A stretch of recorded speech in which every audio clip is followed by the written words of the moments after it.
All right, going live. Test there. There we go. Going live. Going. You're live. Hello and welcome to another day in the Milky Way. And tonight we got a great show for you. Another Native American myths and legends. We're gonna with my co-host David Null, Hawkeye Two Feathers. Thank you for coming. Greetings and blessings to y'all on this November the 8th, election Tuesday night. And we know that most of you are out watching to see if your local senator or whoever has won. So, but we thank you for stopping by and we hope you're doing as well as possible.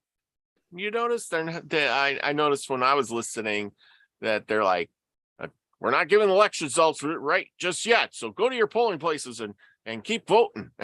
Vote once, twice, more than often. Remember, elections decided by the guys who count the votes. Oh, so anyway, Elderberry's in the house. Thanks, Elderberry, for coming. We got a good show for us tonight. So let's catch up till everybody gets in the shop here and joins us and sits around the campfire while we talk about good stories and good times. So what's going on in your life this week? Did you go vote? Oh, yeah. Oh, good for you. Good. I went this afternoon and asked the polling lady, the one checking your ID, and she was like, we've had really good turnout today. So we have a small precinct, but we've had good turnout. So, and that was at about 3:15 this afternoon. Yep. Yeah, Elderberry says, I'm the only one here. Yes, share it out. I think everybody's over listening to Raised by Giants, Ryder Lee. He's got a good show going on there, with the lady from what was it? I forget what it was. I was just over there listening. But anyway, it's a good show. Sometimes he's got some really interesting people on. So, but anyway, tonight it's all about our show now and the things that are going on. But did you know, since you're over in Georgia, I discovered a bunch of stuff this week. And next week, my topic is going to be, believe it or not, Indians and ancient giants. Now, you know of the Allegheny Mountains? Yeah. Do you know why they're named the Allegheny Mountains? Nope, had never asked that question. Really? Yep. Did you know that the Alleghenies were a race of giants that the Indians battled and wiped out? And they lived in those mountains. The Indians or the Giants? Or both? Giants. I'm kidding, but oh yeah, the Giants. Well, the mountains are named after the giants that live there. The mountains are. So I did not know that. And there was a race of giants that lived in Florida area. And let's see, what else was there? There was a giant piece of a spear that was found in Michigan, and then it was supposed to be, an Indian, that spearhead, and it's 36 pounds. It's a piece of iron that's it's a spearhead that was 36 pounds. And it's iron, not flint? Yes, iron, yes. Wow. And it was found in Michigan. And they said it was, that's got to be Indian stuff. But Indians didn't really have iron. Nope. And then they tested the iron, and it came back that the iron came out of the Middle East. Really? And it dated back around 2,000 years ago. Wow. I was like, so that's something kind of interesting. But in order to wield a spearhead that is that big, you'd have to be pretty large and massive. Right, because that's like slinging around a large bag of dog food. I mean, yeah. Not the big bag, but I got a 36-pound bag of Alpo you know, and so it's heavy enough with two hands, but let alone that if I had a spearhead that I had to tote around that was Yes. 6 pounds all the time. I mean, just saying. Oh yeah, yeah. Well, then I was listening about the thing about the creation stories. Did you know that there's a creation story from the Cherokees that talks about not a creation story. It's a Jesus story. The greatest story ever told, it's called, from the Cherokees. And I was listening to this, and they were talking about how the little white people would come to the Cherokee medicine man or wise man or whatever it is, and they would tell him things like, in other places there's deer with necks so tall that they could reach the tops of the trees, and there's hairy creatures like little itty bitty humans with hair all over them that climb in trees, and things like that, right? They also said that these and this is in Georgia too. You got to check this stuff out. Now, apparently, as the story goes, and I can't remember the towns, this is all going to be on next week's show, that in these little white people would come, and they told them about there was a coming of a wise man like no other wise man before. And the Indians had seen a star in the sky, kind of like the Jesus story. And then when this wise man died, the little white people came to the Cherokee, gathered them all around, and said that the wise man died. And they all mourned. And the little white people mourned so much that their tears, when dropped from their eyes, turned into crosses, which you can still see today, the stone crosses. I forget which town it is or where it is in Georgia. And I didn't know if you knew that story. No, I didn't. Yeah, I'm going to have to look this up again. And, Courtney's in Georgia. She says, "Hi, I'm from Georgia." Yeah. Did you ever hear of that story, Courtney? I know that years ago, I went to a powwow down here in South Georgia, outside of Cairo, and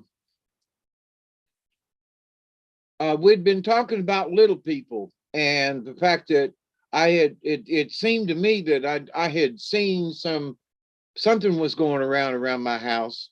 Things were being misplaced and whatever. Anyway, I go to this powwow down there, and there are vendors there, and there's 3 vending tents and then a space. And anyway, we just parked the car and was walking up, and I stopped at the first one. The lady looked up to me and she goes, I don't know whether she'd been listening in on our conversation in the car, which would have been very difficult for her to do, mind you. Mm-hmm. And she goes, them little people. She goes, you got to leave a little space for them. And you got to leave little offerings. Otherwise, they'll move your car keys and I had never met this lady before in my life. Mm-hmm. And we looked at each other, and I said, how do you know? And she just winked at me. And I was like, what? So, but the stories of the little people. Yeah. I can't necessarily say just about the Cherokee, but there are a lot of folks down here in the South that just have a lot of stories about the little people, and that you should respect them and give them space and honor them. And otherwise they could be very mischievous if you're not careful. Yeah. Well, like I said, this was the first I heard of the story, and I'm going to do some digging on it. And let's see, I can't find anything on it. Eastern Band of Cherokees. I'm looking through those books, thinking maybe there was something in there that I might be able to quick look up. But anyway, yeah, there was supposed to be this history, legends and folklore. Maybe that's got something in it. But anyway, I would like to find that and find that story. Oh, Courtney says we are building a spot in our yard for them, the little people. Cool. There you go. And that was the thing. So anyway, enough of that. So let's see. Tonight I am gonna be talking about the last Indian that I didn't talk about last time, which was Brant, Joseph Brant, Thyana Cadana,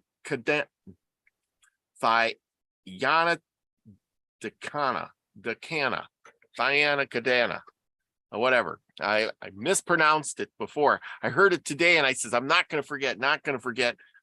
Thyana Dakana. Danaka. Yeah. Thyana Danaka. That was his name. Thyana Danaka. But his Indian name. Anyway, most of the time I can't pronounce it, but today I'm trying to pronounce it the best I can because I heard it. Anyway, he was born in the year around 1742.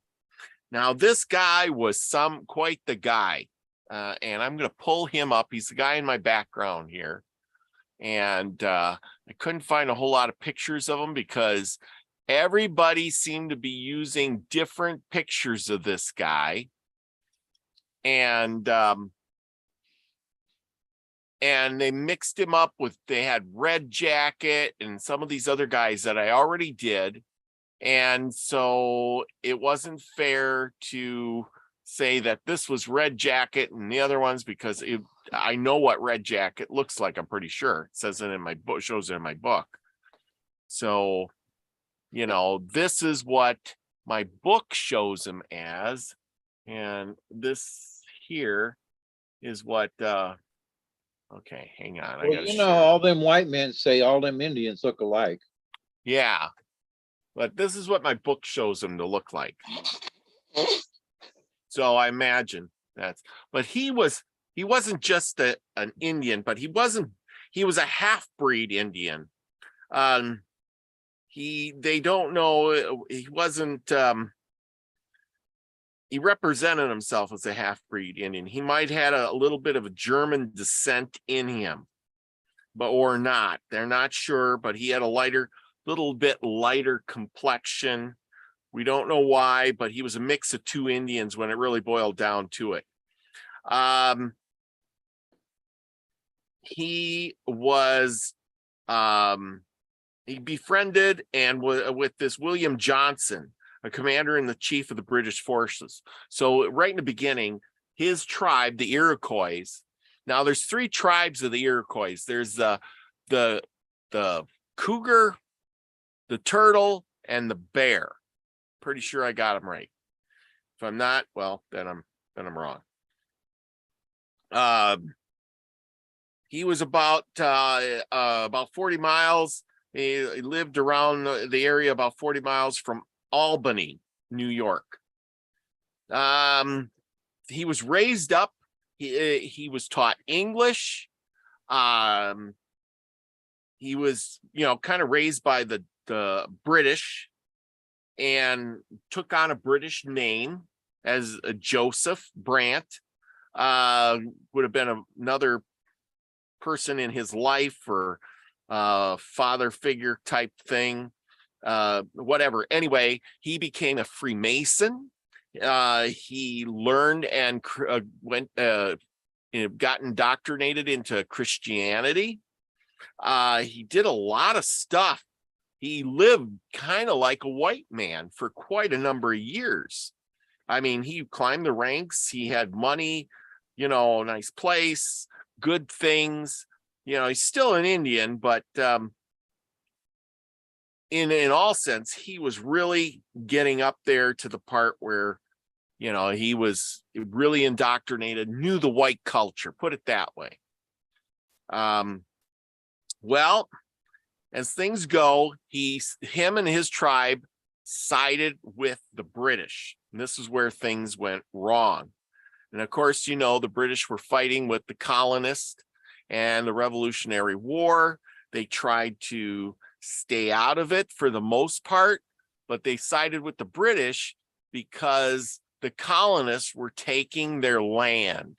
And just like always, it's all about my land, my hunting area. One guy is promising them one thing and the other guy is promising them another. Okay, what happens is that after 1776, we're going to jump right over to 1777, where Brant was employed by the general to Burgoyne to engage with the Six Nation in hostilities against the Americans and proceed to the frontier to execute his design. A body of New York militia under the General Henniker went to pursuit of him and found him in Udalia with a band of his 130 warriors in July of 1777.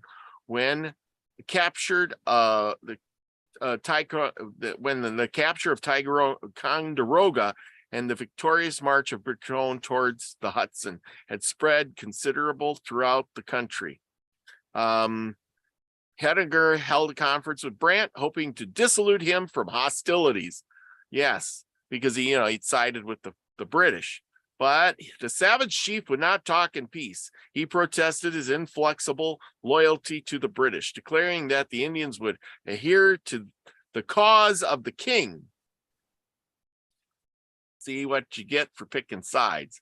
Their fathers and grandfathers had done. So the British had been there for a long time, and they were used to the British. And now these Americans were coming in and setting up shop, and he did not like it.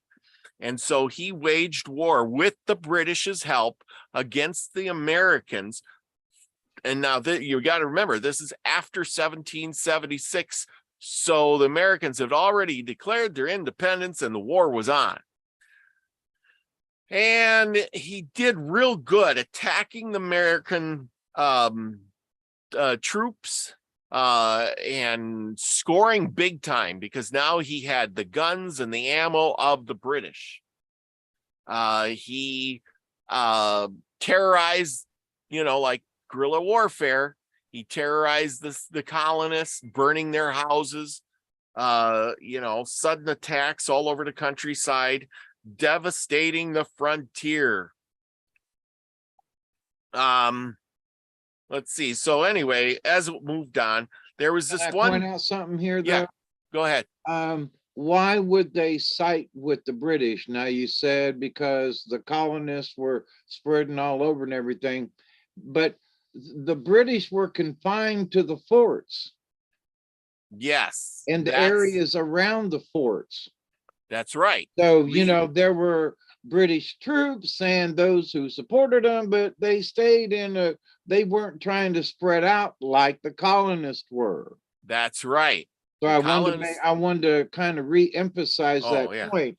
It's like, so they saw the British as like, well, they got a settlement here and they're trapping and stuff, but they're dealing with us, but they're not trying to move us out. That's right. Colonists on the other side. So anyway, I just wanted to expound on that for a moment. Okay, I'm done.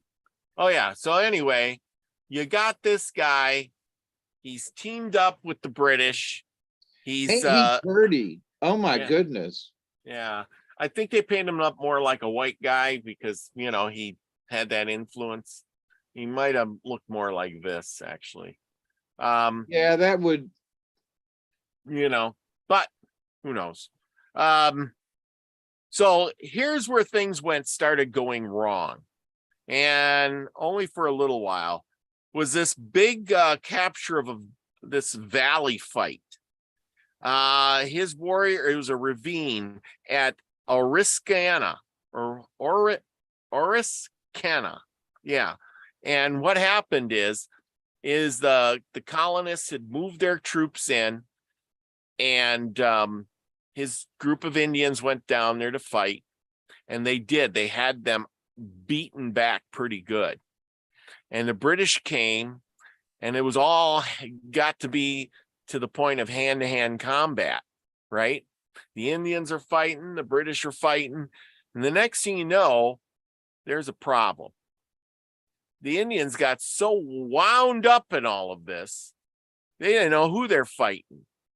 Or I mean, I don't know what the deal was, but the Indians didn't just, all of a sudden they felt like they were being attacked by the British.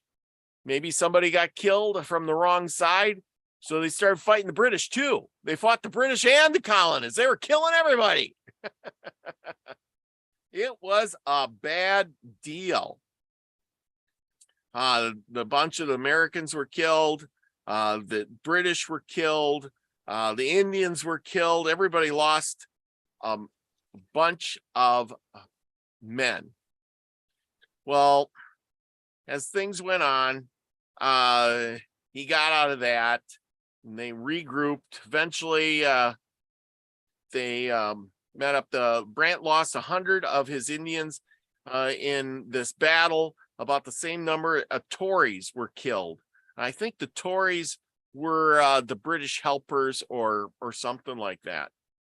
The militias suffered a loss of 160 killed. That was the Americans. General Henniker was mortally wounded, and his horse was shot from under him. He ordered his saddle to be placed on a little knoll, and seating himself upon it, continued to give his orders right up to the very end.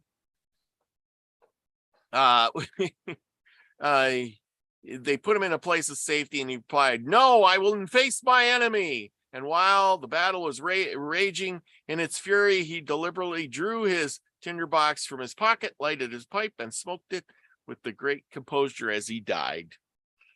The body of 250 of the garrison were in the meantime the advancing in the relief of Henniker's party, and they fell upon the Indians and the Tories and put them en route and captured the provisions. Okay, so now the I think maybe the Tories were helping the Indians or something. I can't figure out who these Tory guys are. British. Yeah, they're British, but then the garrison on the means of advancing the relief of Henniker's party. But anyway, they're all running. This was the baddest attack, and it kind of went downhill from there. Well, they regrouped later.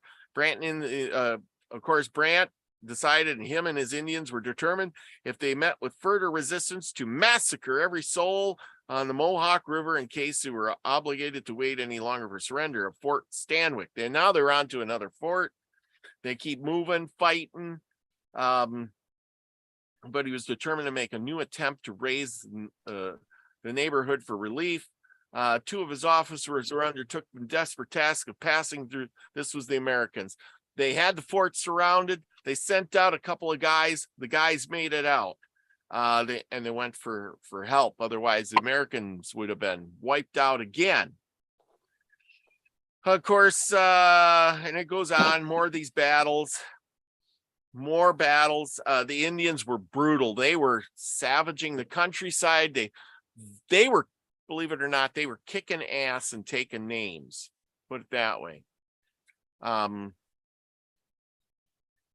Until this and listen to this. He engaged some. Is there a traitor in the mix? Yeah, kind of. Yankee, the Yankee. He shot several bullets through his. Oh yeah, so here's where the Indians played a trick. And this is a good one. this is good. Let's see.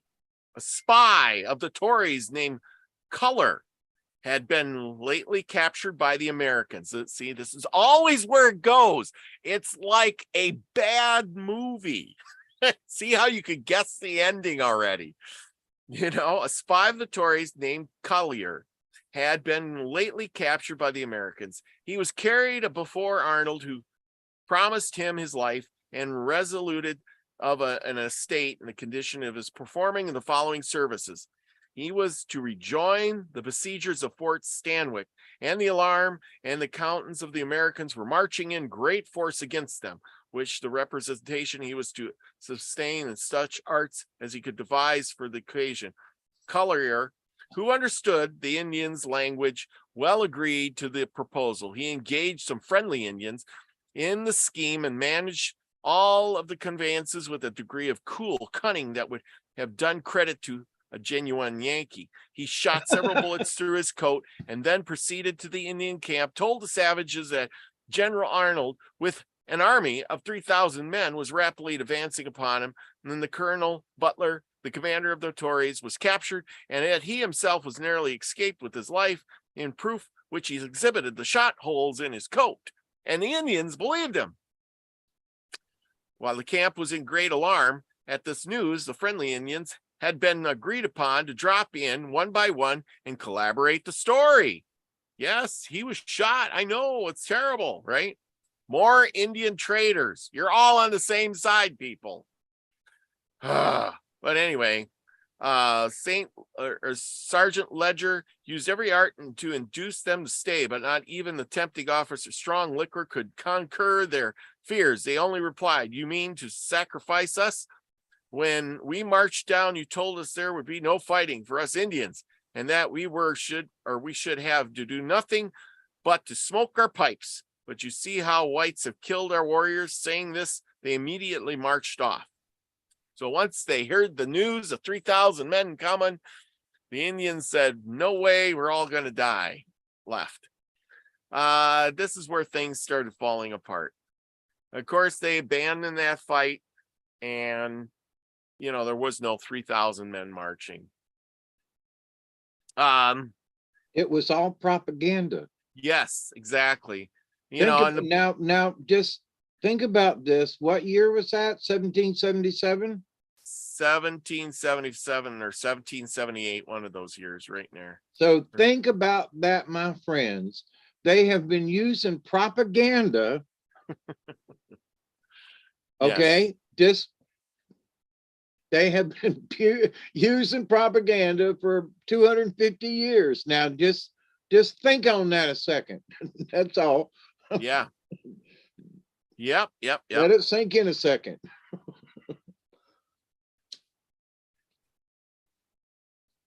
Oh, yeah. Okay. So anyway, now who's this dude? The same guy?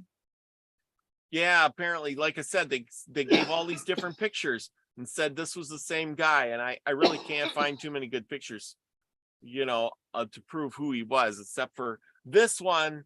This one here said who he was: Brandt, Joseph Brandt. That's the only one I had. That's the one in my book too. Look at this guy here. He's got a beard. That can't be an Indian. Look at him. He's got a beard. He's not an Indian. That was a different Indian. That was last week's Indian. But then this guy, look, he's got sideburns. I really don't think he's an Indian. But this guy, he matches, the little look. So this guy kind of matches the looks. He's got a red cape, so I would say he could have that British influence, being red and white. You know what I'm saying? Yep. Okay.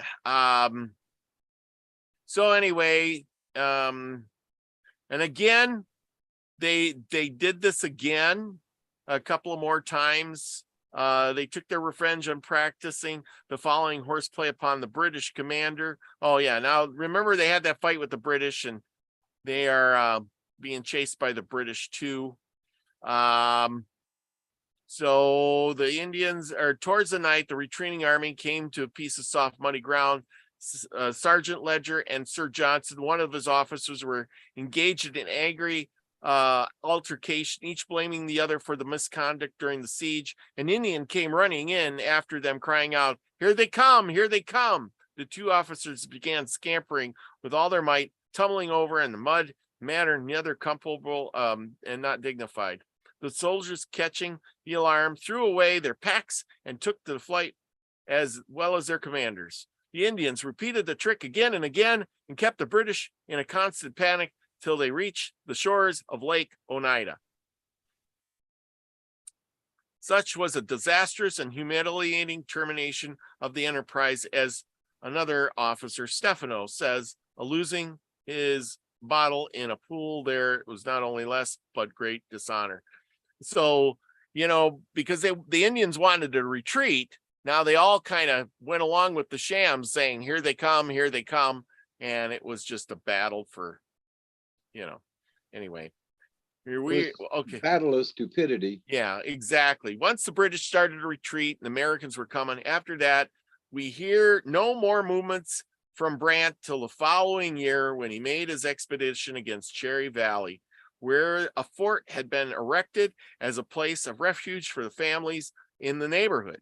With a body of savages, he approached the fort cautiously, reconnoitering. It happened this day. The boys of the neighborhood had assembled, and their amusement. This is funny. So there's kids. They assembled in the amusement and were training with wooden muskets. The Indians obtained an indistinct view of them through the woods and imagined them to be men, believing the garrison too strong for their force. Brant dared not attack the place, but secreted his men behind a large tree and a rock near the road leading to the Mohawk. The officer who had been to the fort to carry intelligence of the reinforcements, being about to march for its relief on his way back, when he was fired upon their ambush and fell from his horse. Brant, ever foremost in his deeds of blood, sprang from the hiding place and tomahawk in hand. Shortly after the attack, Springfield, the birthplace of Benjamin West, burnt the town and carried off a number of prisoners. On the occasion, however, he showed more than common humanity. The women and children were spared. So, being bloodthirsty and killing everybody, even the Indians had compassion for the women and children, whereas the white man would go in there and kill everybody, women and children too. Yeah. Yes. The details of the ruthless deeds of the savage bring us the most clamorous and heart-rending occurrences of the Revolutionary War, the destruction of Wyoming. So now there's this place called Wyoming in New York, I guess, or somewhere in that area. It was a great valley of Wyoming on the east branch of the Susquehanna, seemingly designed by nature, an abode of peace and sullivan repose. They wrote poems of all of this stuff. I'm going to skip over. I ain't going to talk about the poem. I guess this is still 1777. Quiet Valley had been interrupted during the year of 1707 by a pretty incursions of the Indians, marauding attacks by parties of the Tory refugees of their own people, and was only a victorious opposition in a series of successful skirmishes. Now, yeah, they raided this place. And by early 1778, intelligence was received that a large force of British and savages were collecting at Niagara, and the purpose of laying waste to the frontier of New York, Pennsylvania, and Virginia. I highlighted a lot of this. Their appearance at Wyoming under attack, under a vicious president whose behavior became suspicious, that many were arrested. Yeah. Okay. And then Brant and his Indians combined with the Tories under the command of Colonel John Butler to fall upon Wyoming. At the time fixed upon, the attack drew near to the savages' practice unusual treachery. For several weeks, they repeatedly sent small parties to the settlement, making the strongest professions for friendship. Again, oh, please be our friends. These parties, besides lulling the people into security, carried on a correspondence with the dissatisfied persons there and acted as spies. On the 1st of July, 1778, the enemy suddenly appeared in full force on the Susquehanna, consisting of 1,200 British and Tories and 400 Indians. All the whites were disguised and painted as Indians, except the officers who wore the British regimentals. One of the small forts was immediately given up by the treachery of the garrison, who secretly inclined to the Tories. Another one, you know, underhandedly spies. You know how it is. Same story. Another was taken by storm, all except the women and children massacred in the most inhumane manner. Now, remember, when we say inhumane, back then it was really inhumane. They chop your arms, head off, they gut you out. There's nothing left. And this was under Colonel Zebulon Butler, second in command at Wyoming. It was the cousin to the Tory leader and experienced in all unnatural and deplorable effects of civil rage in extinguishing the settlements of humanity and severing the ties of kindred. Leaving a small party in the fort at Wilkens-Barre, he crossed the Susquehanna with about 400 men and took the post at Kingston Fort, which was crowded with women, children, and defenseless people. On the 3rd of July, he marched out in search of the enemy, but was attacked by much superior force. In the heat of the action, Brant and his body of warriors issued suddenly from a swamp and fell upon a great fury upon the flank of the Americans, who length gave way, completely routed, it says. Anyway, we'll skip over a few bit. So it goes on. The Americans suffered himself to be overreached. They were overreaching. Okay, 400 men, the whole strength of the garrison, marched out with their commander, who was not altogether without suspicion of their designs of his enemy. On arriving in the place, they found none of the opposite party there. And they all just left. They followed the flag on suddenly they found themselves attacked on every side by the whole force of the army. Again, they got ambushed, a lot of ambushes here. And these guys were, his Indian guys were terrible. The conflict, they're always ambushing the Americans. The conflict was maintained for 3/4 of an hour, when the panic caused the Americans to break their ranks and fly. The remainder of the affair was but a bloody massacre of the fugitives. Butler, with about 70 men, escaped and regained the fort. Yes, he found them closely besieged again. The next day, the enemy inundated the garrison and sent them into them the scalps of 196 of their late friends. Can you imagine that? Them throwing over 190 scalps and saying, "Yeah, we killed all your buddies." Psychological warfare there. Well, back in the medieval days, they used to chop off their heads and throw the heads over. Yeah. But, throwing over the scalps would be rough enough. But yeah, that's old common. That I think the English must have brought that with them. Yeah. Yeah. Well, the English personally started that by trading. No, but I mean, as far as throwing them over the fence kind of thing. Oh, yeah. Mm-hmm. They brought that with them because of the medieval things that they used to do. With they throw their the enemy's heads back over the wall. Yeah. Yeah, this battle over this place of Wyoming was terrible. Anyway, the officers determined another trial and negotiate with the enemy. He went flag a truce, the Tory commander demanding that what terms. Butler replied with the savage address, "The hatchet." And having defended the fort till most of his men were killed or disabled, surrendering at discretion on the 4th of July. So finally, they surrendered on the 4th of July. How ironic is that? Yeah. The scenes that followed are too horrible. Imagine, it's too horrible to detail.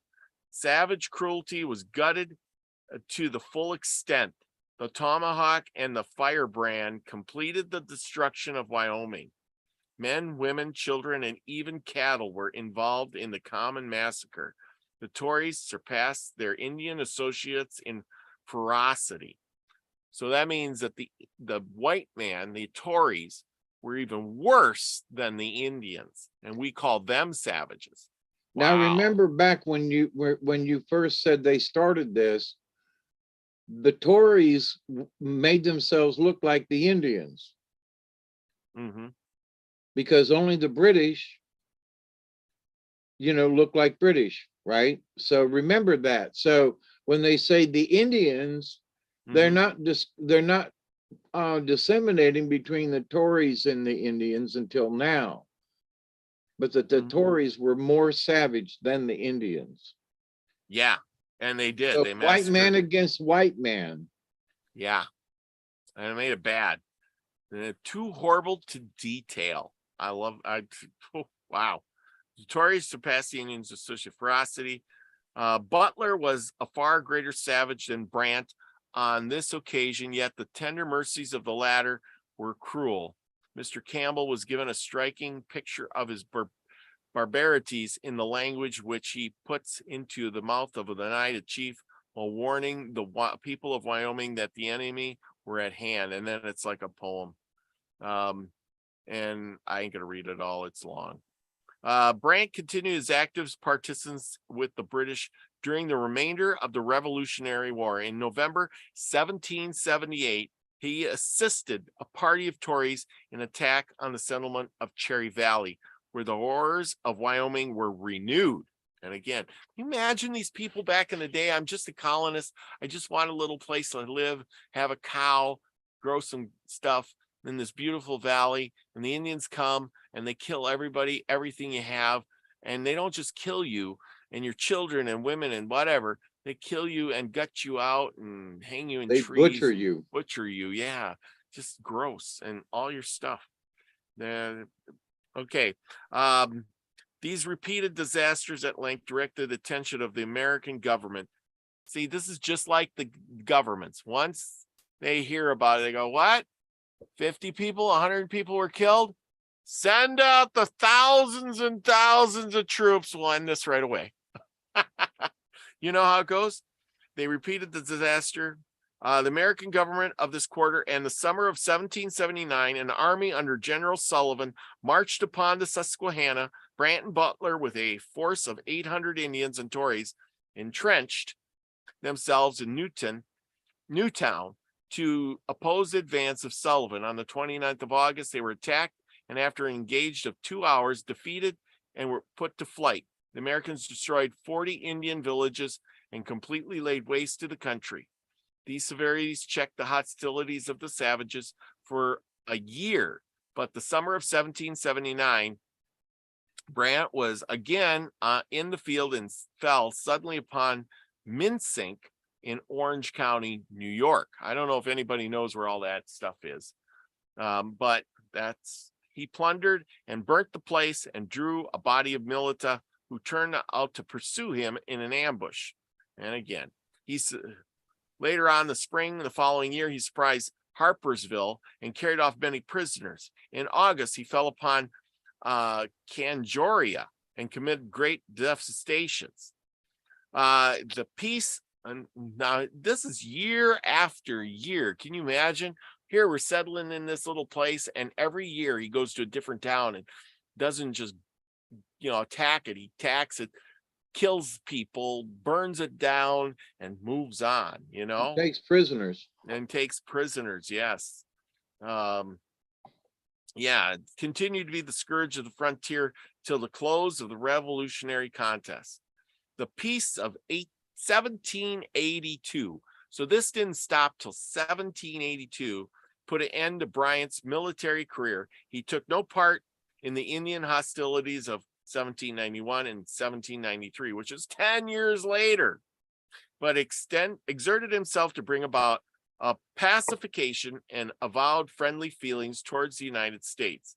He visited Philadelphia and New York in 1792 and had an interview with Washington, believe it or not. On the march of General Wayne to Indiana Territory, Brant was one of the Indian ambassadors who waited upon him and attempted to negotiate for Ohio as a boundary between the two parties. He appears to have been, at the time, superior to all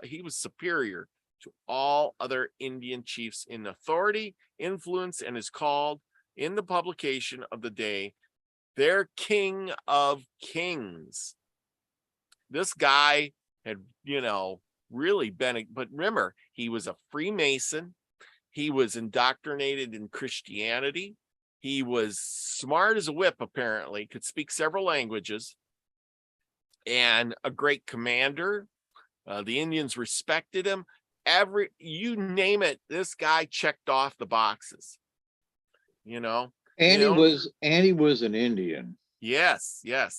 Because only an Indian would do what he did as far as hiding and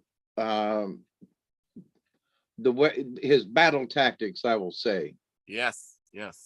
Oh, absolutely. He owned this title, however, he was a positive rank and influence, which is superior knowledge, talent gained among his countrymen. He was their chief negotiator and director of their councils. As a recompense of his services, the Revolutionary War, the British government made him a grant of land at the western extreme of Lake Ontario. He established himself, continued the day of his death. He resided, his residence was on Grand River, 24 miles from Newark, where he had a farm and a garden under cultivation, a half-blood wife, and 40, get that, 40 Negro slaves. His manner and dress were almost entirely European, and domineering spirit he displayed toward his black, now listen to this, his domineering spirit he displayed towards his black slaves showed that he could initiate the worst characteristics of the whites. A traveler who visited his seat said, "These poor creatures are kept in the greatest subjugation, and they dare not attempt to make their escape, for he has assured them that if they did so, he would follow them himself through wherever it confides to Georgia, and would tomahawk them wherever he met them." Wow. What a threat. All the way to Georgia if he had to.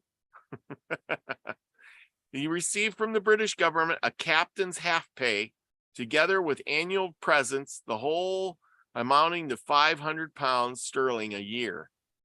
The Mohawk Indians inhabited his neighborhood, having removed from their former residence in the state of New York during the Revolutionary War. In 1796, he put his own son to death in a quarrel. The son was dissolute, worthless fellow, and had often threatened the life of his father. Wow. This guy was ruthless. Put his own son to death. He wished for leisure amid the public cares, and he might devote his time to the studies of Greek. Like I said, this guy's smart. He's going to study Greek. Now, you got to remember, he's old now. Of which language he professed himself to be adherent admirer. He translated a portion of the New Testament into Mohawk, and in the later part of his life, a singular man appears to have been undisturbed except by the domestic troubles which have related. He died on the 24th of November, 1807, leaving several children. One of his sons became a member of the Colonial Assembly of Upper Canada. This person, and then his son visited England in 1822 and appears to have been keenly sensible of an odium attack of his name of consequence. Never mind. Anyway, he was perhaps the most successful leader that the red men have ever had in their contest with the whites. Wow. Yeah, so there you go. That's Brant for you. This guy was a genius, every way you look at it. He was on top of it. Great fighter. He must have had a lot of smarts to consider studying Greek. I mean, you got to remember, he knew Indian. He probably knew several Indian languages. He knew French, American English. He knew the Bible good enough to translate it into Mohawk. And then to top it, and of course, he was a Freemason. And, he was getting British pay, dressed in he lived in a house, got 500 pounds sterling a year is a decent amount of money back in those days. Yes. 100 pounds sterling Yeah. a year, retirement. Oh, that, and that was half pay or something. But anyway, that was a decent, that was a, he retired well. Yes. Yes. He had a big That's how estate. he could afford slaves. 40 of them. That's a lot of them. And if they leave, I'll hunt you down with my mohawk in hand all the way to Georgia. And here's the thing, they believed him because he was Indian. I mean, he was like, listen here, you think you can get away from me?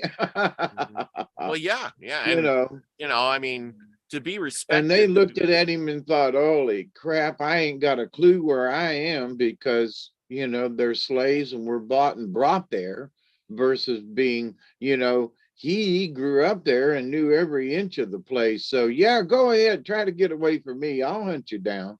Yeah, absolutely. Oh, but that was an interesting guy. Like I said, he was more than he was larger than life, put it that way. Can you imagine? Brant is coming. Oh my God, it's Brant. Run for the hills. He's not going to just kill us, he'll destroy us. And he's not going to give up. Like, you notice all these other Indian stories, they attack and they run away. They attack, they run away. Somebody, only that one story in there where, there's 3,000 guys coming after us and we only got like a couple hundred, let's run. They knew when to leave. Well, these were, he picked his villages, I bet you, carefully. Yes. He knew who was in them and what was going on. They had reconnoitered, they had kept an eye on these villages. And so, when he got everybody together and said, okay, we're going to go hit this village, boom, Yeah. Yeah. And remember how it goes, like that last guy we read about last week. They follow you until you're not winning. And then they don't want to follow you anymore. Remember, right. he was winning and he had a bad battle. And then they were like, that last time, you didn't win. And I don't want to follow He you was because he was left with a band rather than an army. Yes, exactly. And he had to win a few battles before people would say, you're doing real good. I'm coming on. Okay, now we'll support you. Yeah, okay. Yeah, exactly. But this guy was different. He had the backing of the British government, meaning that he got bullets and the best guns. He had army officers, backing him and his men up. And it was because of his British upbringing and his, because he could negotiate. Yes. He might have been Indian, but he could go in and sit down and parlay with those guys on their terms. Yeah, speaking their Not language. from just an Indian, Yeah. He had it was all about the Indian, their well-being, Yep. But he parlayed in the white man's way. Absolutely. So there's Brant. I think that's what made him so effective. Yes. Wouldn't want to meet up with that guy in a war field. So what do you got for us tonight? We're gonna try something different tonight. All right. You're gonna go find those books for me? I already got them found. I just need pages and which one? Which one you want first? All right. I'm changing screens and let me find it, okay? Yep.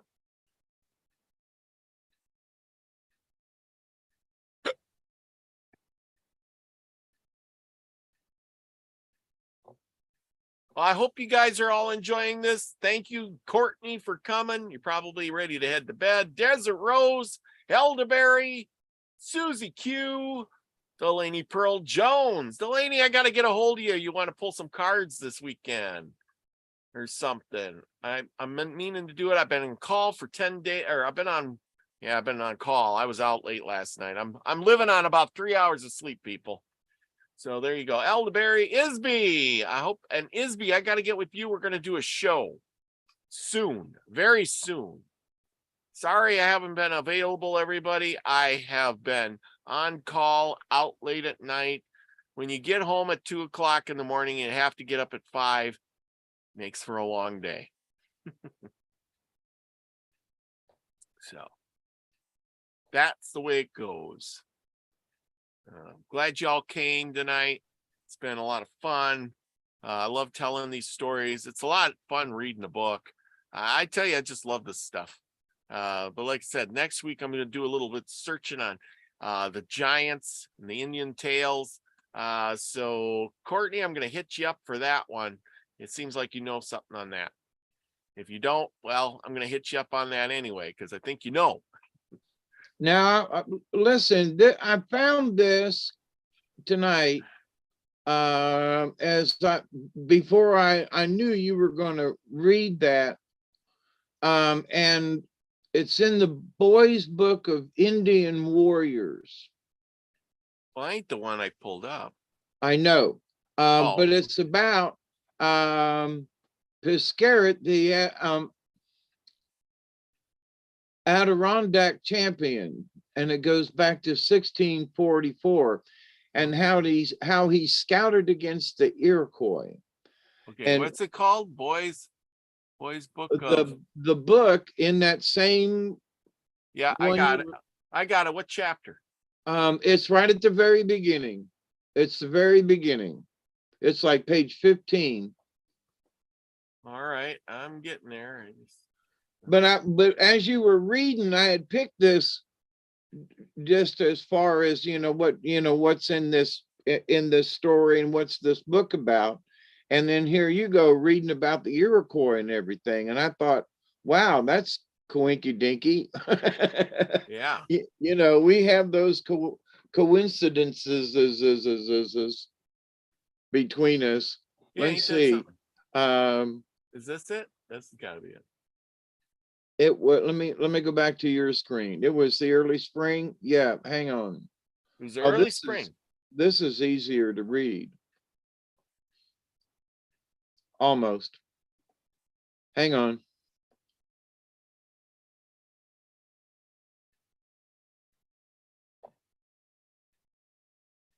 There you go.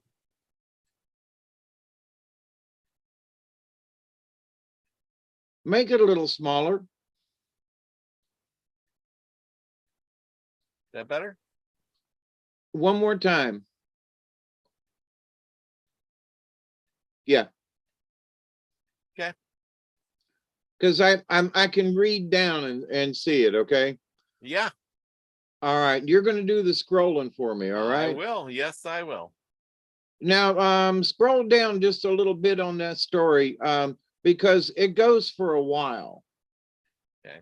And I don't think I didn't want to read this whole chapter kind of thing, okay, but about 4 or 5 pages down, okay?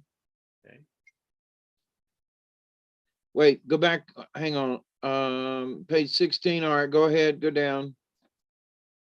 This is really good information about the Indians and about the Algonquins and the Hurons, and which led up to let's see, 19. Go a little bit further.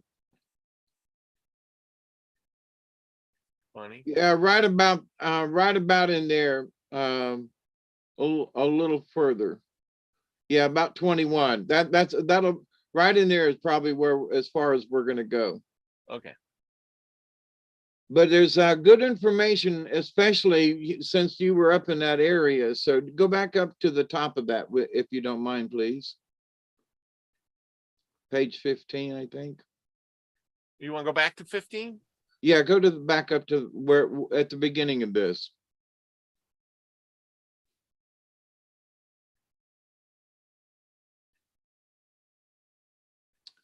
It pertains to all the Iroquois and everything. hang on, let it catch up. There you go. Oops, sorry. Oh, it went too far.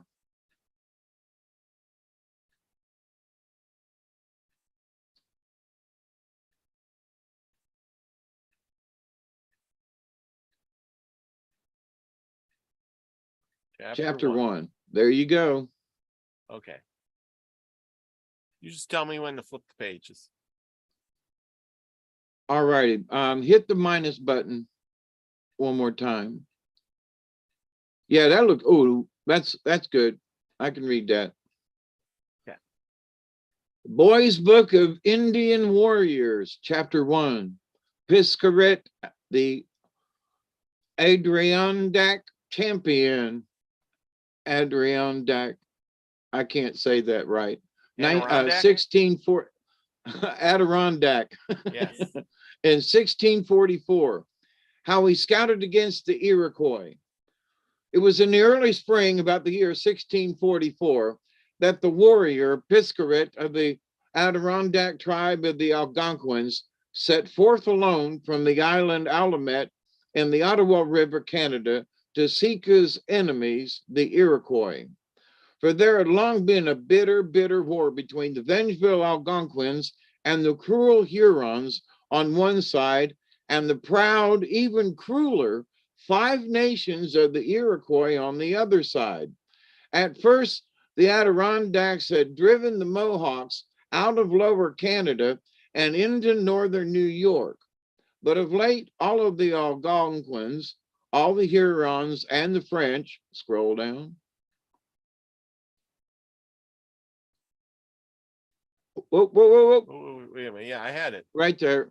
And of the French garrisons, their allies had been unable to stem the tide of the fierce Iroquois rolling back into Canada again.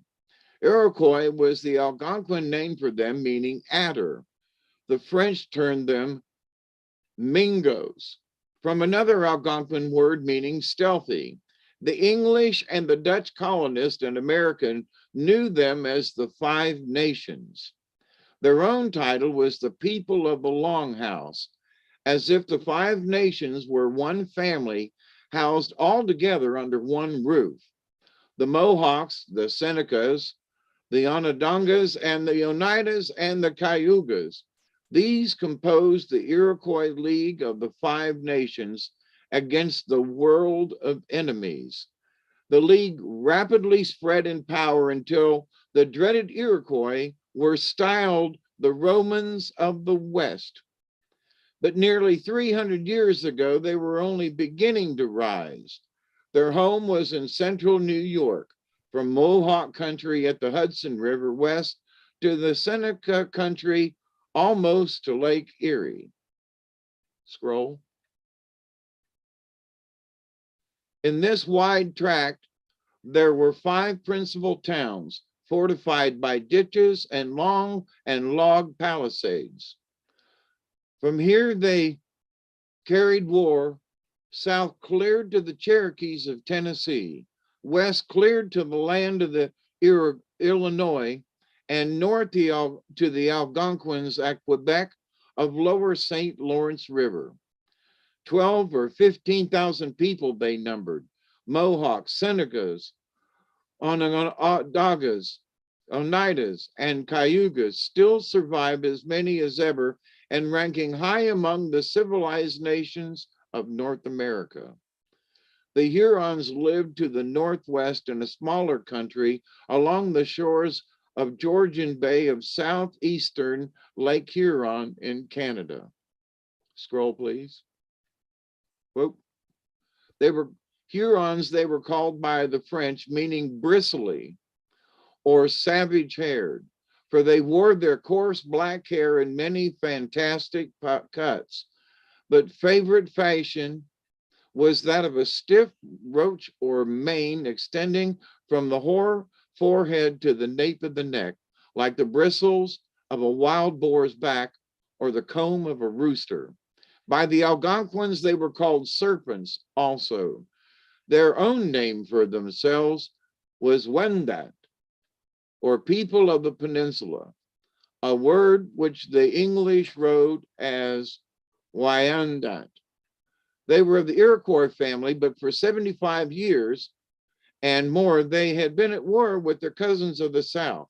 They too had their principal fortified towns and their league of 4 independent nations and 4 protected nations, numbering 20,000. Like those of the Iroquois, some of their bark houses were 500 feet long for 20 families. Yet of this powerful people, there remain today only about 400 Hurons near Quebec, and as many Wyandots in Canada and the former Indian Territory of Oklahoma. The Algonquins live farther north along the Ottawa River and the St. Lawrence to the east. Place of spearing eagle and fish from a canoe is the best that we may get from the word Algonquin. The raised hair people did the French first term them because they wore their hair pompadoured. But Adirondack was a Mohawk word. Hatirondacks, eaters of trees, accusing the Adirondacks of being so hungry in winter that they ate bark. And some of the men went naked. In winter, they donned a fur cape. They were noted warriors, hunters and fishers, and skillful in making shell ornaments. As the nation of the island, also were they known to the French explorers because their headquarters were upon that large island of Valumet in Ottawa River, above present Ottawa of Canada. The several tribes of the Algonquins found by the French in Canada were only a small portions of those American Indians speaking in the Algonquin tongue. The immense Algonquin family covered North America from the Atlantic to the Mississippi and reached even to the Rocky Mountains. The Indians met by the Pilgrim Fathers were Algonquins. King Philip was an Algonquin. The Shawnee of Tecumseh were Algonquins. The Sacs and Foxes of Chief Black Hawk were Algonquins. The Chippewas of Canada and the Winnebagos from Wisconsin are Algonquins. So are the Arapahoes and the Cheyenne of the Plains and the Blackfeet of Montana. The bark lodges of the Algonquins were round and peaked like a cone instead of being long and ridged like those of the Iroquois and the Hurons. Of the Algonquins of Canada, there are 1,600 a day. There are no Adirondacks under that name. Now in 1644, the proud Iroquois hated the Algonquins, hated the Hurons, and hated the French for 35 years, since the brave gentleman adventurer Samuel de Champlain, having founded Quebec in 1608, had marched against them with his armor, his powder and ball, and the triumphantly whooping enemy. The Iroquois never forgave the French for this, and indeed a truly savage warfare it had become. Here in this northern country on either side of the border between New York and Canada, where the winters were long and piercingly cold, where hunger frequently stalked, where travel was by canoe on the noble St. Lawrence River, the swift Ottawa, the Richelieu, the lesser streams and lakes, and by snowshoe or moccasin through the heavy forest, where the Indians rarely failed to torture their captives in manner too horrid to relate, and where only the white people were 300 French soldiers, fur traders, laborers, priests, and nuns, mainly at Quebec and New Montreal on the St. Lawrence, and the little trading post of 3 rivers halfway between the two. Algonquins and Hurons were accepting the French as allies. They listened, sometimes in earnest, sometimes in cunning, to the teachings of those black robes, the few fearless priests who sought them out. The priest, bravest of the brave, journeyed unarmed and far, even among the scornful Iroquois, enduring torture by fire and knife, the torment of mosquitoes, cold and famine, and draughty, crowded bark houses, smotheringly thick with damp wood smoke.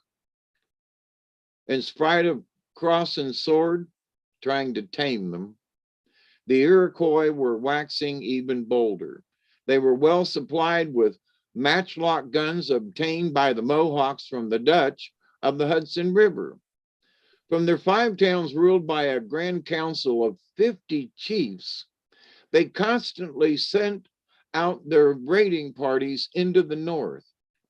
These, darting half crouched in single file through the dark timber, creeping silently in their canoes by road of the dark rivers, suddenly fell like starved wolves upon whomsoever they sighted, be that near Quebec itself, killed them or captured them, to hustle them away, break their bones, burn their bodies, eat of them, and return for more. Algonquins and Hurons were cruel too and crafty, but they were being beaten by greater craft and better arms. So now we come again to Piscaret of the Adirondacks, whose home was upon that large island of Alumet, governed by the haughty Algonquin chief Le Borgne, or the One-Eye. Simon Piscaret was his full name as recorded in the mission books, for he and others of the Alumet Island had been baptized by the priests. But with them, this was much a method of getting protection, food, and powder from these French. And an old writer of 1647 says that Piscaret was a Christian only by appearance and policy. However, the case of the Algonquins and the Hurons was growing very desperate. They risked their lives every time they ventured into the forest, and Piscaret was ashamed of being cooped in. Once the Adirondacks had been mighty. Hot desire to strike another blow flamed high in his heart. Therefore, in this early spring of 1644, ere yet the snows were fairly melted, he strode away alone with snowshoes, bent upon doing some great deed. His course was southeast from the River Ottawa to cross the frozen St. Lawrence and speed onward 100 miles from the Lake Champlain country of New York, Canada borderline, where he certainly would find the Iroquois. By day and night he traveled, clad in his moccasins and fur mantle.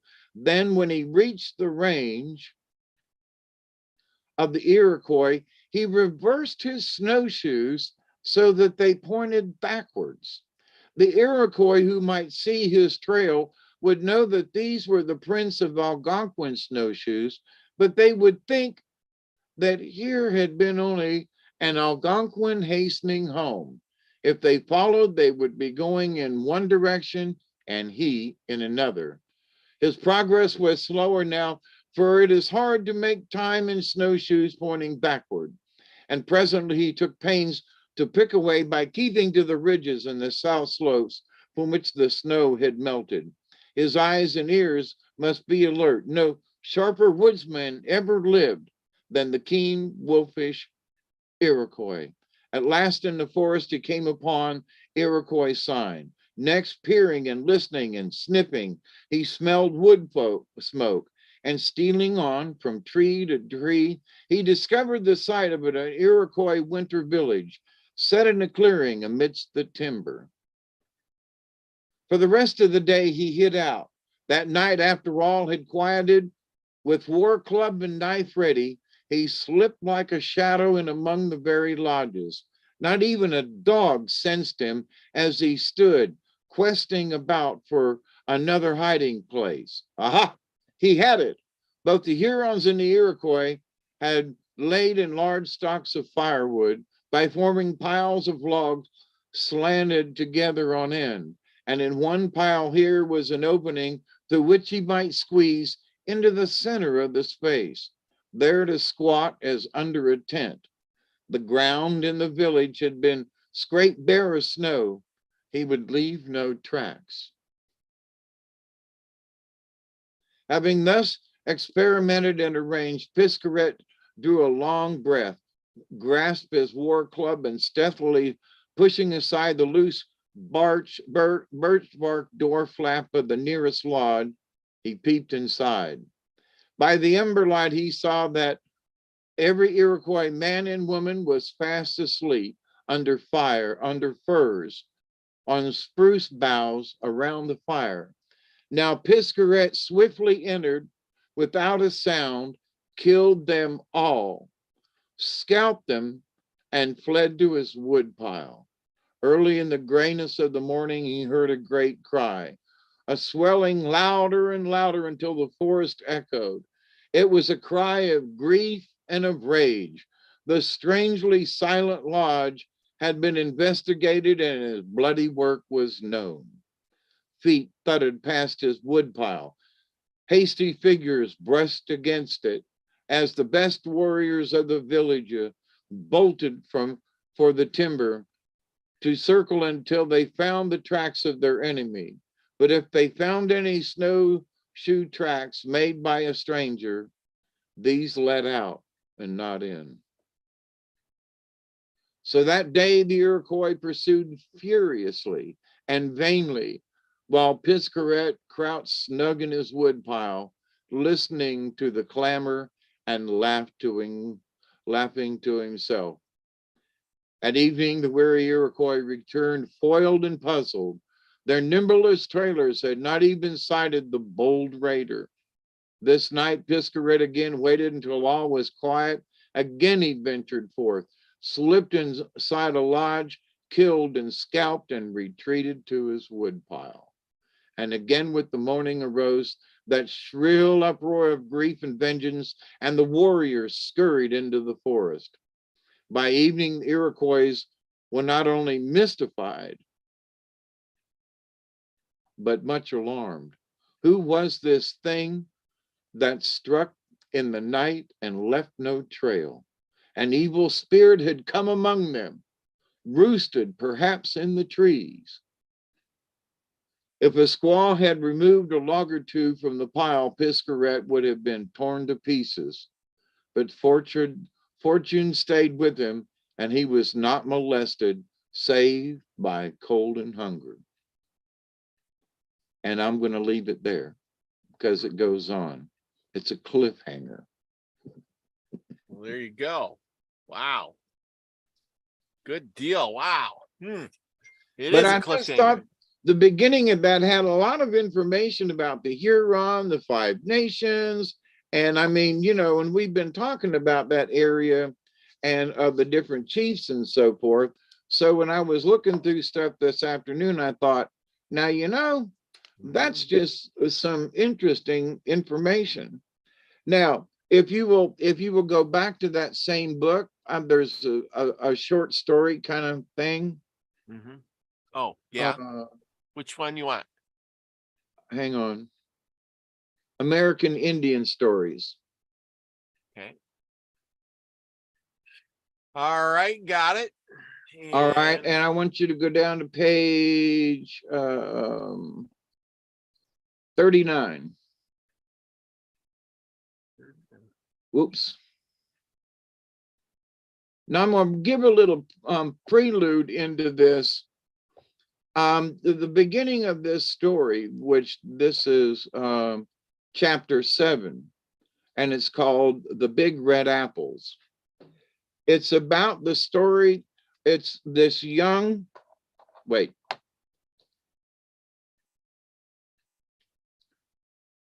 It's a story being told from a young Native American girl's point of view.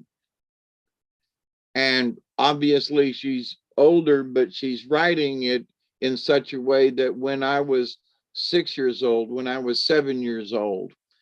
And so chapter 7, does it say? Yeah, it was in my 8th year. So she's talking about the red apples, and that this story is about white man giving stories to the children so that they will go back east. Okay. Uh-huh. And of the mother. So it's very interesting from several points of view. So are we ready? Yeah. Can you see Are, it? are you on that? The big red? The big red apple, you said page 37, 38? Is it that's right? 39. I'm on 39. Yeah. That's it. Oh, okay. 39, you said. 5, 6, 7. Chapter 7. Correct? Is that good? Yeah, hang on. Where my pictures are is blocking some of the. Okay. All right. Now this is this young Indian girl, okay? Mm-hmm. The big red apples. The first turning away from the easy, natural flow of my life occurred in an early spring. It was in my 8th year. In the month of March, I afterward learned. At this age, I knew but one language, and that was my mother's native tongue.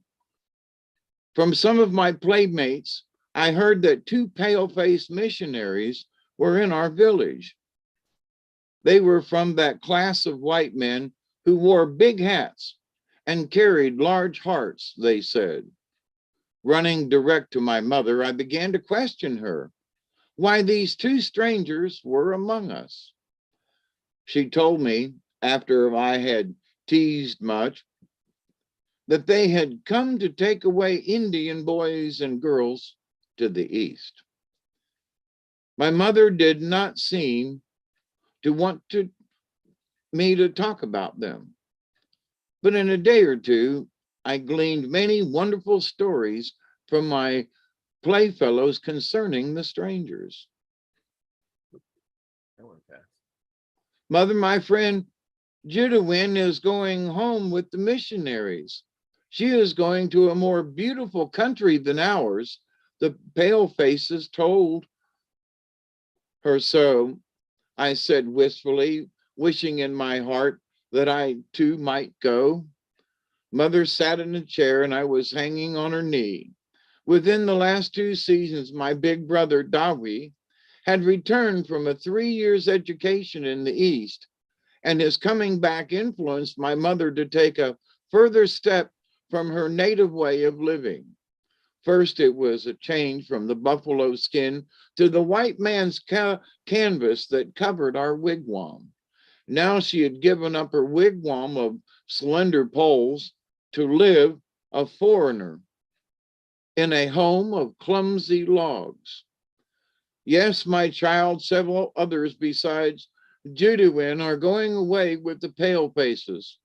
Your brother said the missionaries had inquired about his little sister, she said, watching my face very closely. My heart thumped so hard against my breast, I wonder if she could hear it. Did he tell them to take me, mother? I asked, fearing lest Dawi had forbidden the pale faces to see me, and that my hope of going to the wonderland would be entirely blighted. With a sad, slow smile, she answered, there, I knew you were wishing to go because Judawan has filled your ears with the white man's lies. Don't believe a word they say. Their words are sweet, but my child, their deeds are bitter. You will cry for me, but they will not even soothe you. Stay with me, my little one. Your brother Dawi says that going east away from your mother is too hard an experience for his baby sister. Thus, my mother discouraged my curiosity about the lands beyond our eastern horizon, for it was not yet an ambition for letters that was stirring me. But on the following day, the missionaries did come to our very house. I spied them coming up the footpath leading to our cottage. A third man was with them, but he was not my brother Dawi. He was another, a young interpreter, a pale face, who had a smattering of the Indian language. I was ready to run out to meet them, but I did not dare to displease my mother. With great glee, I jumped up and down on the ground floor. I begged my mother to open the door, that they would be sure to come and see us. Alas, they came, they saw, and they conquered. Judawin had told me of the great tree where grew red apples, and how we could reach out our hands and pick all the red apples we could eat. I had never seen apple trees. I had never tasted more than a dozen red apples in my life. And when I heard of the orchards of the East, I was eager to roam among them. The missionaries smiled into my eyes and patted my head. I wondered how mother could say such hard words against them. Mother, ask them if little girls may have all the red apples they want when they go east, I whispered aloud in my excitement. The interpreter heard me and answered, yes, little girl, the nice red apples are for those who pick them, and you will have a ride on the iron horse if you go with these good people. I'd never seen a train, and he knew it. Mother, I am going east. I like big red apples, and I want to ride on the iron horse. Mother, say yes, I pleaded. My mother said nothing. The missionaries waited in silence, and my eyes began to blur with tears, though I struggled to choke them back. The corners of my mouth twitched, and my mother saw me. I am not ready to give you any word, she said to them. Tomorrow I shall send you my answer by my son. With this, they left us. Alone with my mother, I yielded to my tears and cried aloud, shaking my head so as not to hear what she was saying to me. This was the first time I had ever been so unwilling to give up my own desire that I refused to hearken to my mother's voice. There was a solemn silence in our home that night. Before I went to bed, I begged the Great Spirit to make my mother willing I should go with the missionaries. The next morning came, and my mother called me to her side. My daughter, do you still persist in wishing to leave your mother? She asked. Oh, mother, it is not that I wish to leave you, but I want to see the wonderful Eastern land, I answered. My dear old aunt came to our house that morning, and I heard her say, let her try it. I hoped that, as usual, my aunt was pleading on my side. My brother Dawi came for mother's decision. I dropped my play and crept close to my aunt. Yes, Dawi, my daughter, though she does not understand what it all means, is anxious to go. She will need an education when she is grown, for then there will be fewer real Dakotas and many more pale faces. This tearing her away so young from her mother is necessary, for I would have her an educated woman. The pale faces who owe us a large debt for stolen lands have begun to pay a tardy justice in offering some education to our children. But I know my daughter must suffer keenly in this experiment. For her sake, I dread to tell you my reply to the missionaries. Go, tell them that they may take my little daughter, and that the Great Spirit shall not fail to reward them according to their hearts. Wrapped in my heavy blanket, I walked with my mother to the carriage that was soon to take us to the Iron Horse. I was happy. I met my playmates who were also wearing their best thick blankets. We showed one another our new beaded moccasins and the width of the belts that girdled our new dresses. Soon we were being drawn rapidly away by the white man's horses. When I saw the lonely figure of my mother vanish in the distance, a sense of regret settled heavily upon me. I felt suddenly weak, as if I might fall limp to the ground. I was in the hands of strangers whom my mother did not fully trust. I no longer felt free to be myself or to voice my own feelings. The tears trickled down my cheeks, and I buried my face in the folds of my blanket. Now the first step, parting from me, my mother, was taken, and all my belated tears availed nothing. Having driven 30 miles to the ferry boat, we crossed the Missouri in the evening. Then, riding again a few miles eastward, we stopped before a massive brick building.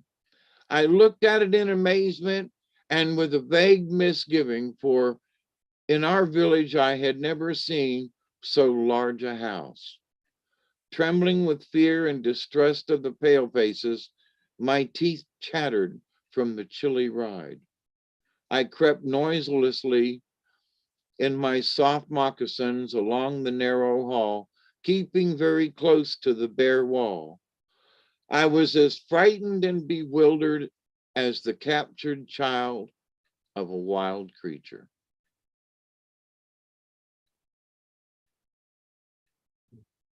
Wow. When I read that earlier today, I was like, oh, holy cow, that's powerful.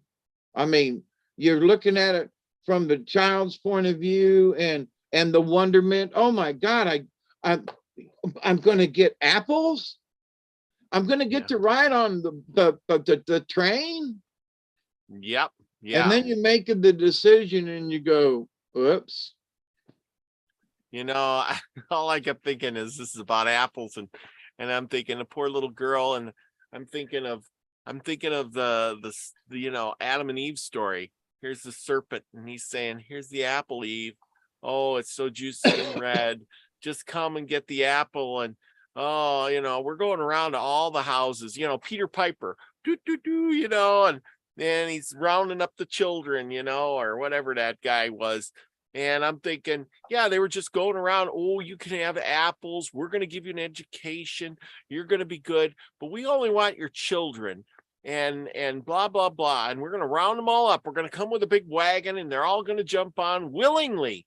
And we're going to take them away. And guess what? We're going to re-educate them in the ways of the white man. And no longer will they be Indians anymore. Right. And let's see. Hang on. I'm scrolling mine down to where I wanted to. Well, the thing is and that's exactly what they were doing. They were rounding up the kids, hauling them away through the you know, church, telling them stories about, yes, you can have anything you want, little girl. You'll get to ride on the Iron Horse. Ain't that nice? Right. And here's the other thing. Now, this is the mother. Yeah. And she will need an education when she is grown, for then there will be fewer real Dakotas and many more pale faces. Yeah, her mother the knew pale the faces who owe us a large debt for stolen lands, have begun to pay a tardy justice in offering some education to our children. But I know my daughter must suffer keenly in this experiment. Yeah, notice how she said experiment. I mean, you know, oh my, yeah. So She didn't Mom, say suffer Mom, keenly in this you know, whatever. She said experiment, or at least they worded it that way. Like, this is an experiment. We're going to experiment on your child. She didn't want to send her daughter. no, and she didn't want her to go. And you notice how in the beginning there, she lived in a buffalo caped tent. And then she gave it up for a canvas tent. And now she lives in a crappy log cabin. Yeah. You know, I mean, sounds like that tent was pretty good to her. And now she lives in a crappy log cabin. Just like all the other white people. Yeah. There's another story, but we can save it for next week. Oh, okay. It's a short story, and it's about crappy trappings for your, you know, your teepee. All right. We got a lot of people here. We got Michelle Can-Am Free, our love child's in the house. Well, you want to do, you want to Scotty do boy. You want to do another short one? We're not too long in the curve yet. I'm on call, so no, let's pull a card and call it a night, because we'll be coming up to 2 hours here in a little bit. Yeah, okay. And I got to go to work tomorrow, so it's an on-call week. Next week we can be a little longer because I'm not on call. So there you go. All right, so the next week we're going to be doing Indian folk tales, and one of the stories is called The Slayer of the Spotted Calf. So that's we can put that on the agenda for next week. And for this week, the card is the Lynx. Ooh, we haven't had links in a while. We haven't had links in a while. Wow. Yeah. But and it's secrets. Let's see. I got to get my other pair of glasses for this one.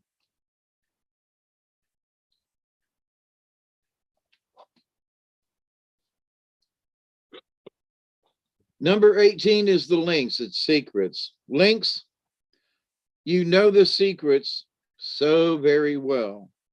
The dream time and the magic, but you'll never tell.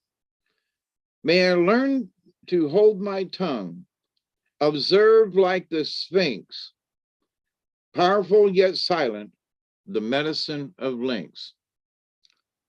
It is said that if you want to find out a secret, ask Lynx medicine. Unfortunately, it's difficult to get the silent lynx to speak.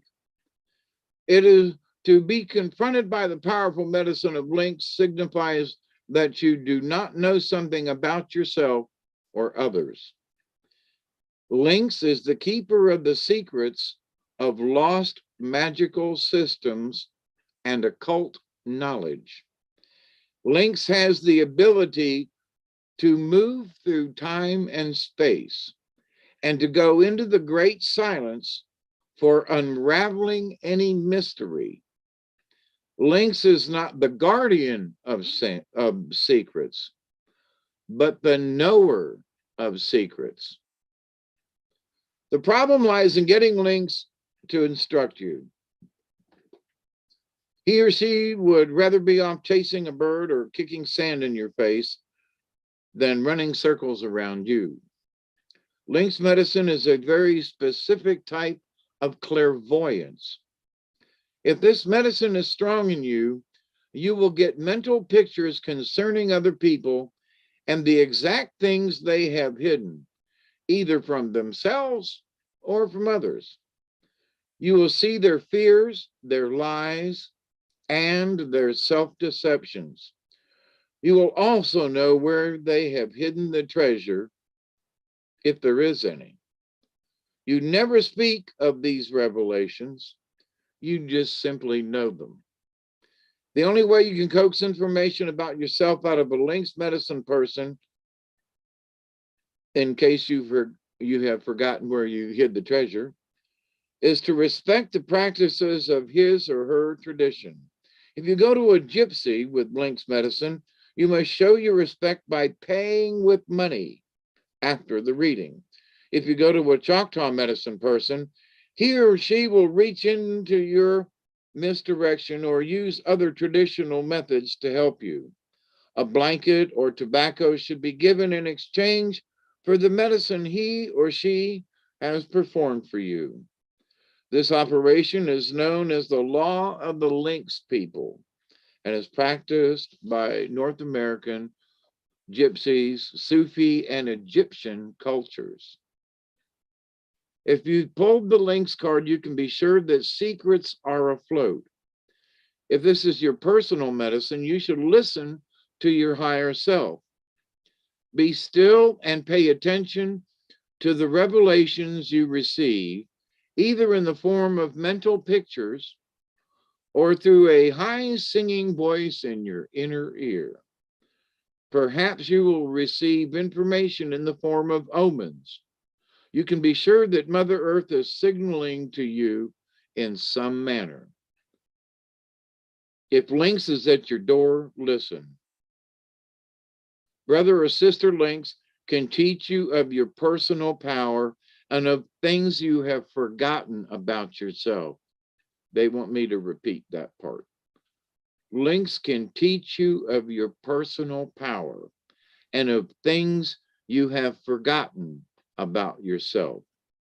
Lynx can lead you to lost treasures and connect you to forgotten brotherhoods or sisterhoods. Now, those lost treasures can be memories. Those lost treasures don't have to be gold or silver or whatever. They can be friendships. Some medicine people believe that the Sphinx of ancient Egypt is not a lion, but a lynx. If lynx, now I'm reading the contrary because it was kind of sideways. If lynx has appeared in the reverse position, it is about time to shut your big mouth. Something you are jabbering about has let the cat out of the bag.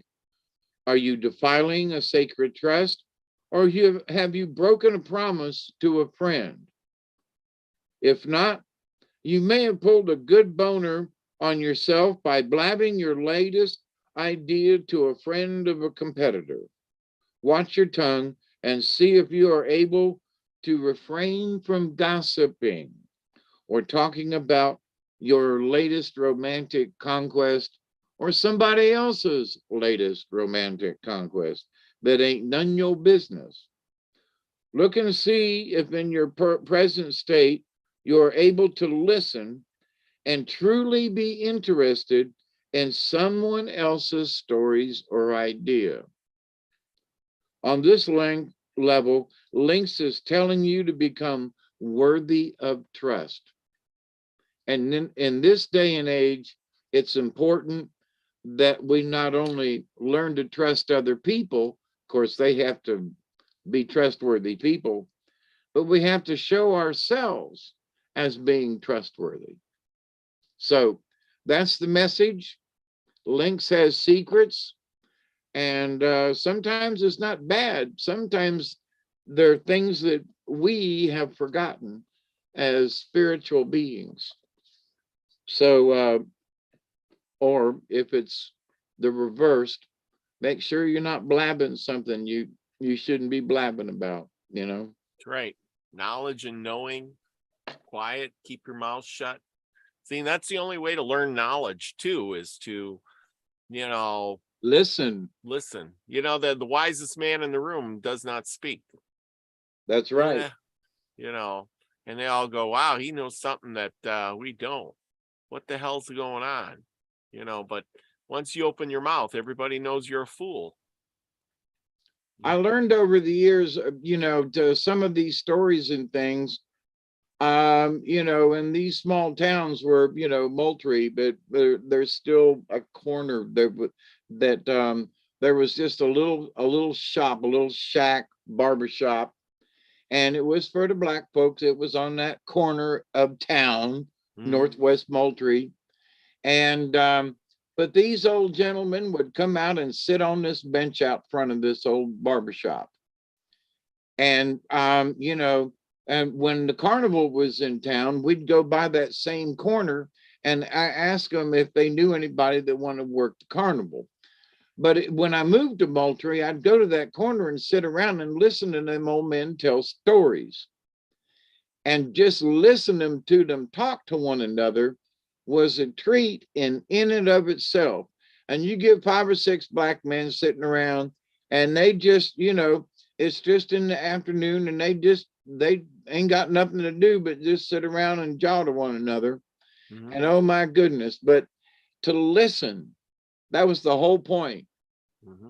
And here's this white boy in Northwest Moultrie, which as a puppeteer, I'd go there many times over the years. But,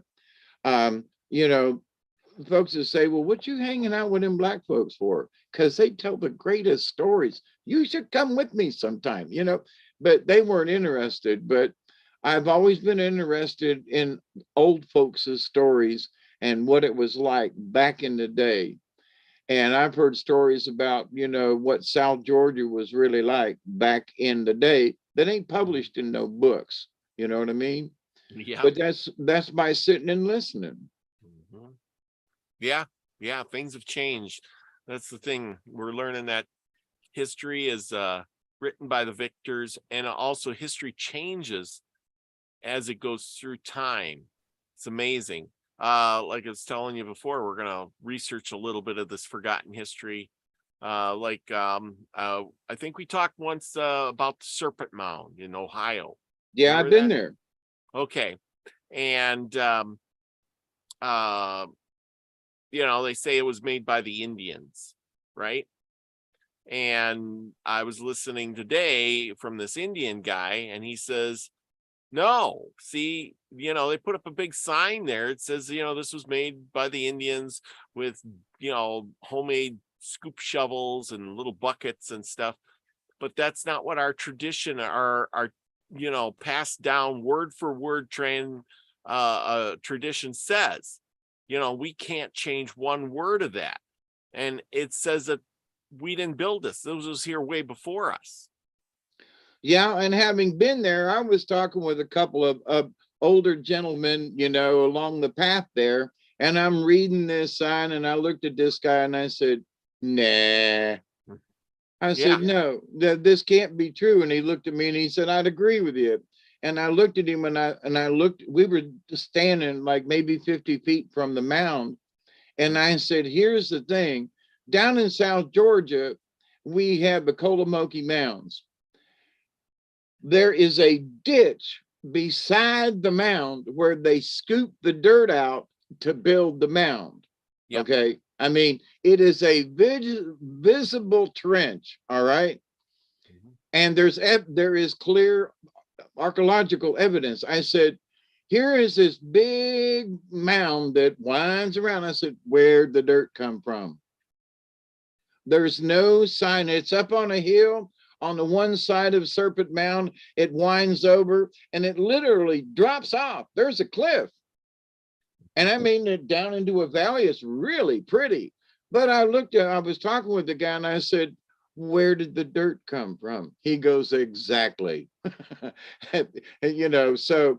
from the Indians' point of view, I agree, having been there myself. Okay. Yeah. Well, you remember, it's in that folk tale.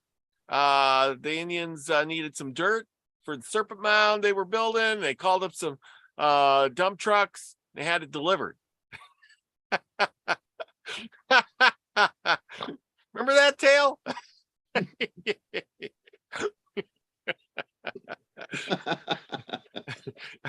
I think that was Eagle Boy and Dump Truck fight the Spider Woman over the moon. I wasn't that it? And they made the Serpent Mound. Yeah. See, there's a lot of white man paraphernalia. When I was there, I was like, what? I mean, and they got it printed on the sign kind of thing right there. And it just, the Indians did it this way and it's like this. And it's like, but if you talk to the natives, they go, sorry. That's all white man jargon, Yeah. Well, and exactly. I mean, they spun it, said, how could this be? Well, it's got to be this. So we'll put that up on a big board, and everybody that comes to visit there, especially young children, will start to believe it. And in 40, 50, 60 years, nobody will know the difference. And Oh, well, there are folks now that are like, ooh, look, the natives did this.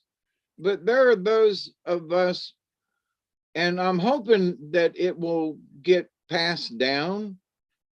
There are just certain things that you look at it and you go, this can't be right. Yeah. There's just something in your gut that says, nah, come on, this can't be right. Yeah. I Yeah. mean, just, Well, that's the thing is, you could see that something's out of place, but they're telling you one thing. And if you're young and naive, you just go, yeah, okay. I never studied. And I keep saying, you got to do the work. And then the more knowledge you get, the more you realize that, well, like you said, hey, where'd the dirt come from?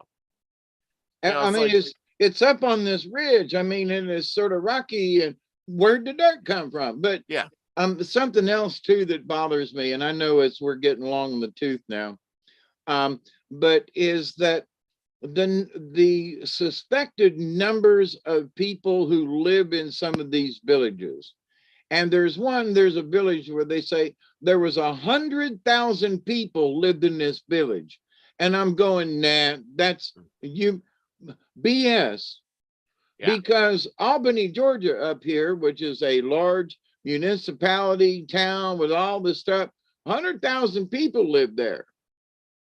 Now, you're going to tell me that there's just a bunch of natives roaming around in the woods with no kind of whatever, but there's 100,000 of them living in this one spot? How you feeding them? How you going to the toilet?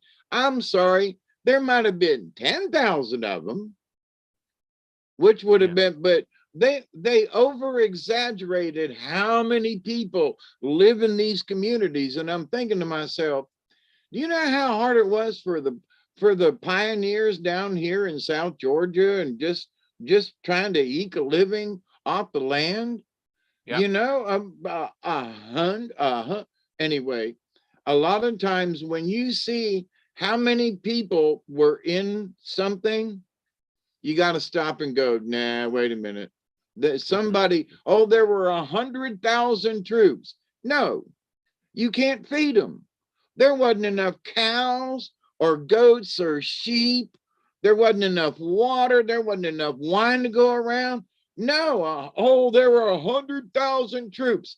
No, there wasn't. No, there wasn't. No, there wasn't. No, there wasn't. No, there wasn't. Because there was not enough to feed them. Period. No, 100,000 people crossing. No, sorry. Well, and I agree with you. Not back in those days. No. Well, and that's the thing with the Indians. They didn't have cows to raise. They grew crops, and they had corn and squash and beans, and they like to eat their deer. And 100,000 people living together in a community, living off the wildlife, would have depleted the wildlife so extravagantly that there wouldn't have been a deer in 100-mile radius. There wouldn't have been anything. Yeah.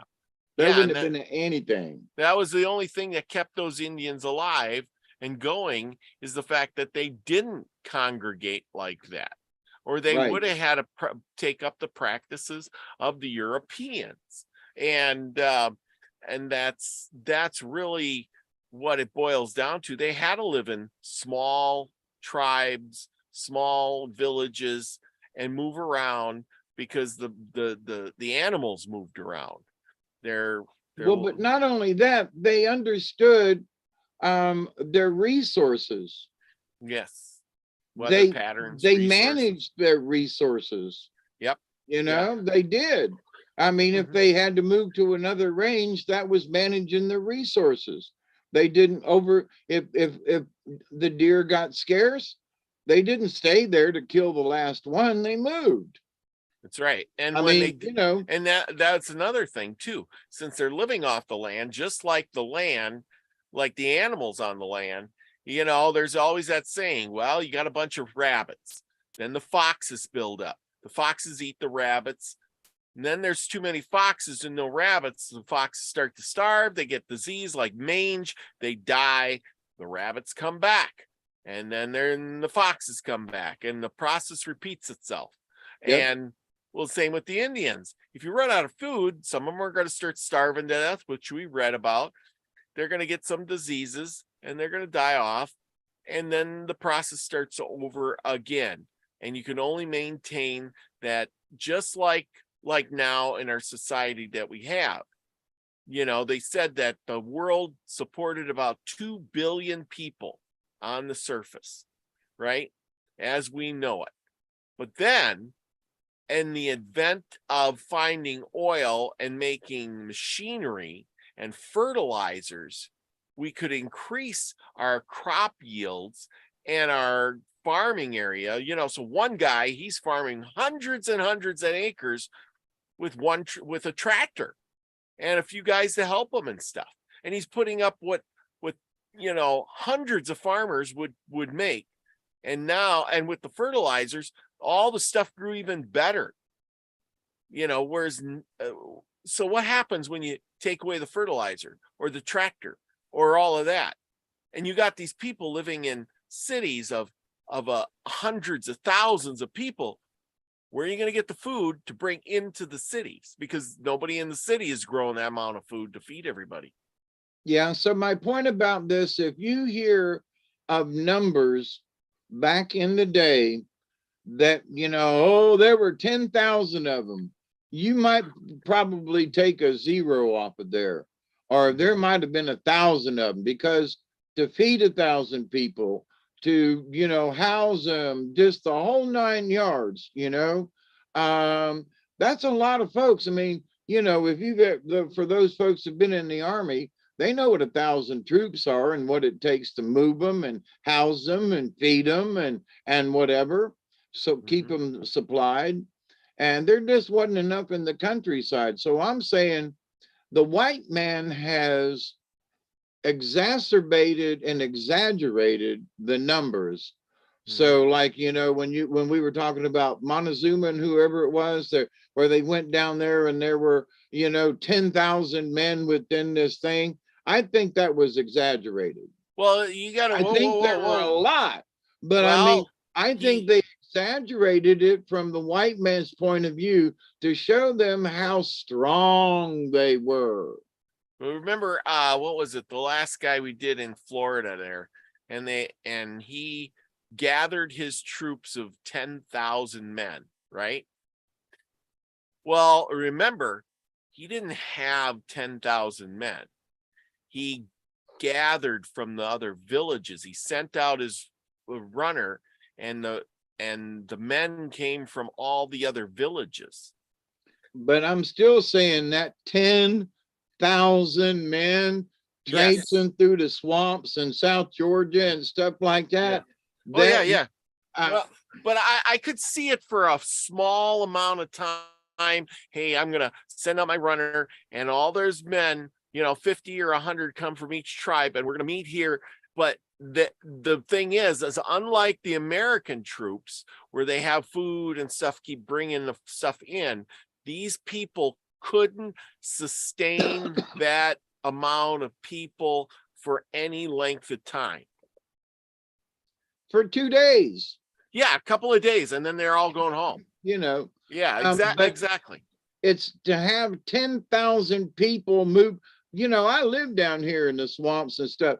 To see 10,000 people moving through the countryside back in those days, are you kidding? I'm suggesting that the white people, there are 10,000 Seminoles. Really? To make it look so large when there might have been only 1,000 of them. Yeah. 1,000 of them, things seems really bigger, more likely. Well, because there's a couple hundred from over in this area and a couple hundred, but to gather thousands from South Georgia and Florida and Alabama, They would have decimated the home life of the villages. Yeah. They couldn't have afforded that many people. I'm just saying. I think No, I agree. think they screw with the numbers. Okay.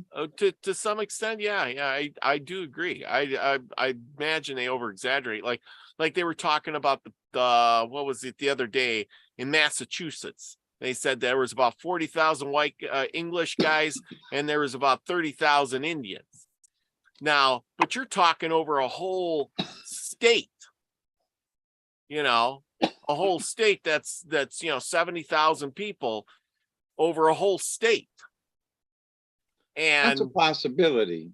And that's, you got to remember, most of the white men lived on the coast where they could fish, and they were still hunting, and they stayed in their villages and towns. Plus they were getting shipments of grain and stuff from other places, whereas the Indians lived off the land yet. Right. Well, see, one of the things, I mean, I've lived in Colquitt County now for 45 some odd years now, and there are still less than 40,000 people in the whole county. Mm-hmm. And I mean, that's with ups and downs and this and that. So the idea that all the way back then, that there were 40,000 people. So that's this county and part of the next. Total population crowded in one little spot way back in the day. And it's hard for me to imagine that. That's why I think sometimes they have obfuscated the numbers for whatever reason. I don't really believe there was that many folk that close, because they would have all starved to death. Yes. I just would have. I kind of agree with you on that. Like I said, they could have came. The only thing I can think of is they could have came from many villages and congregated for a small amount of time.